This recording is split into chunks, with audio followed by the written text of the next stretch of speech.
ला इलाहा इल्लल्लाह मुहम्मदुर रसूलुल्लाह सल्लल्लाहु ये कलमा है ना। अच्छा, इसका मायना क्या है?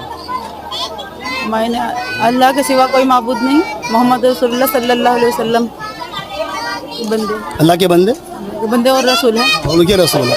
तो यही हम कह रहे हैं ना बात को, कि हम लोगों को जिस वक्त हम ये कलमा पढ़ लेते हैं, हमने हर चीज़ का इनकार कर दिया कि करने वाला कोई नहीं है।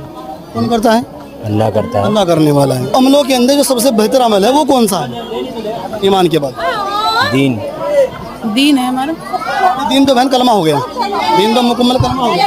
हम तो अल्लाह को ही मानते हैं, अल्लाह के सिवा कोई माबूद नहीं है। तो यहाँ तक कैसा ना हो? तो अपनी जो हमने मन्नत मानी थी वो करने पूरी आए हैं अपनी। और मस्जिद में बात पूरी नहीं हो पाती, घरों में अल्लाह वहाँ सुन नहीं रहा था। बस एक अल्लाह तो सभी जगह है, यहाँ पे भी अल्लाह है, सब जगह अल्लाह ही है। अल्लाह के रजा के लिए तो आती है। नजरिया होता है। मुस्लिम से हाँ।